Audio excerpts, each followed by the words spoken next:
Oi, meu nome é Stephanie Baldwin, Butemiller Vilas Boas. Eu participei do PIBIC, Fundação Araucária Unioeste. O título da minha pesquisa é Efeitos da periodontite associada à artrite reumatoide experimental sobre o tecido muscular de ratos. Os meus orientadores foram a Patrícia Nassar, o Carlos Nassar e a Thaís Schnaufer, da Unioeste Cascavel. Então, falando um pouquinho sobre a introdução da minha pesquisa, a periodontite e a artrite reumatoide são duas doenças que têm caráter inflamatório.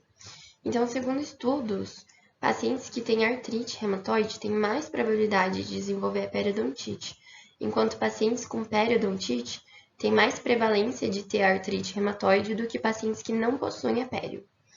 E o porquê dessa relação dessas duas doenças? Então, uma das hipóteses para essa relação seria que ambas as doenças têm desenvolvimento de anticorpos no sítio da inflamação contra proteínas citrulinadas. E uma dessas bactérias que foi encontrada nas duas doenças que induz a citrulinação é a Porphyromonas gingivalis. Então, o objetivo do nosso estudo foi avaliar as repercussões da artrite reumatoide e da periodontite experimental sobre o músculo sóleo em ratos Wistar. Falando um pouco sobre o material e os métodos utilizados. Então, primeiramente, o estudo ele foi aprovado pelo Comitê de Ética no Uso de Animais, o CEUA, da Unioeste, conforme o protocolo 1921, e os procedimentos experimentais utilizaram ratos Wistar, machos, com idade aproximadamente de 3 meses. Os ratos foram randomizados aleatoriamente em 4 grupos.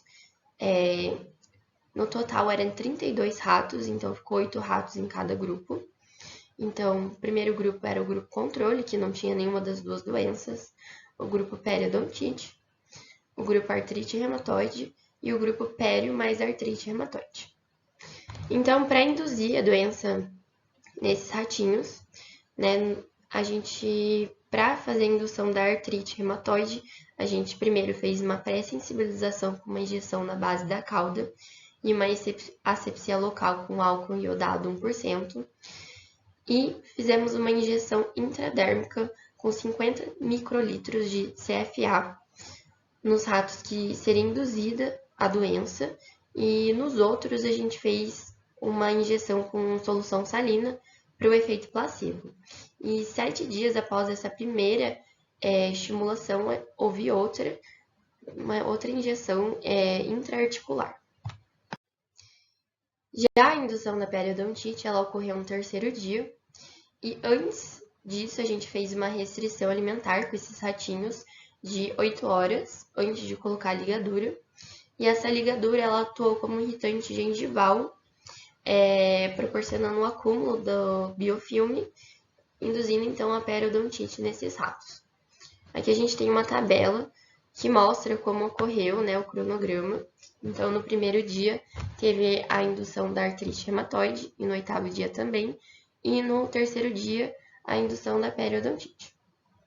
Onde está escrito AV1, AV2, AV3 e assim por diante, foram feitas as avaliações com esses ratinhos, e no 22º dia ocorreu a eutanásia.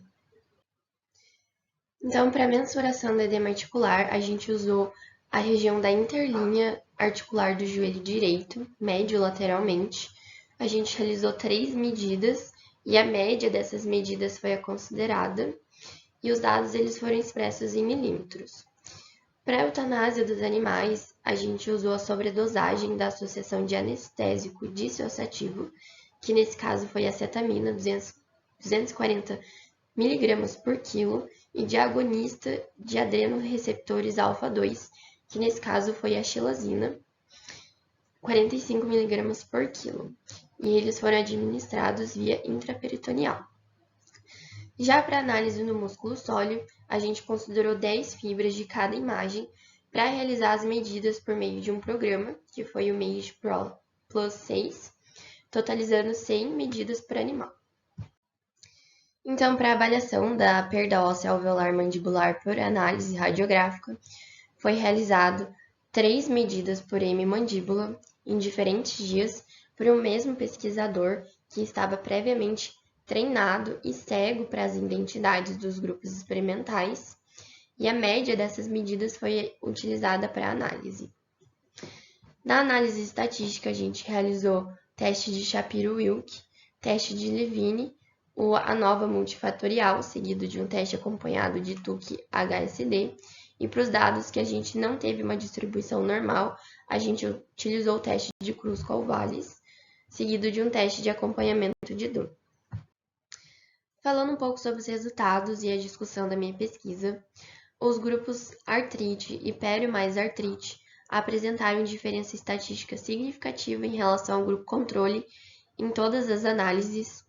O grupo pério mais artrite obteve os maiores valores de edema, indicando que a presença das duas doenças, quando elas estão associadas, leva ao maior edema articular. Em relação ao músculo sóleo, que era o nosso objetivo da pesquisa, avaliar esse músculo, o grupo pério mais artrite obteve uma diminuição significativa no peso em relação ao grupo controle, isso devido à atrofia das fibras musculares.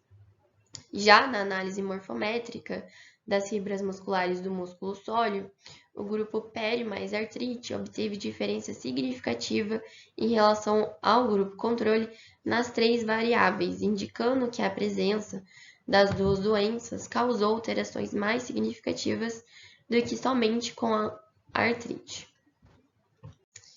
Aqui a gente tem a nossa tabela de avaliação do edema articular, mostrando que o grupo pério mais artrite obteve sim os maiores valores de edema, principalmente na avaliação 2, na avaliação 3 e na avaliação 4. Então, aqui a gente tem uma tabela da análise radiográfica, onde a gente consegue ver que o grupo pério mais artrite foi o grupo que obteve os maiores valores de perda óssea alveolar, se comparado com os outros grupos. Continuando sobre os resultados de discussão, os pacientes com periodontite têm a tendência de apresentar maior atividade da artrite do que os pacientes que não têm a periodontite. Existe uma relação proporcional entre a gravidade da periodontite e a atividade da artrite reumatoide. O grupo que obteve maior comprometimento da reabsorção óssea alveolar, como a gente viu no slide anterior, foi aquele que continha ambas as patologias. E, semelhantemente, um estudo feito com camundongos associando as duas doenças também obteve a maior perda óssea alveolar no grupo que tinha as duas patologias. Então, ambas as doenças elas apresentam mecanismos destrutivos semelhantes. Esses mecanismos eles estão associados a citocinas pró-inflamatórias e células inflamatórias que impulsionam a destruição crônica da gengiva na periodontite e a erosão óssea na artrite reumatoide. Achados recentes condizem com a ideia de que a pério pode ser um fator de início e manutenção das respostas inflamatórias autoimunes que acontecem na artrite reumatoide. Para concluir, a gente volta na hipótese inicial do estudo, que era verificar se a periodontite potencializava os efeitos deletérios da artrite reumatoide. Isso foi confirmado uma vez que houveram alterações nas avaliações de edema, de peso e alterações morfométricas das fibras do músculo sóleo. Aliado a isso, também houve o aumento da reabsorção óssea, indicando uma atividade sistêmica da periodontite e seu curso associado à artrite reumatoide a nível tecidual mais agravado. Baseados nesses achados dessa pesquisa, a gente pode afirmar que a periodontite é um fator de risco potencializador dos efeitos da artrite reumatoide. Eu agradeço à Fundação Araucária e à UniOeste pelo financiamento da minha pesquisa.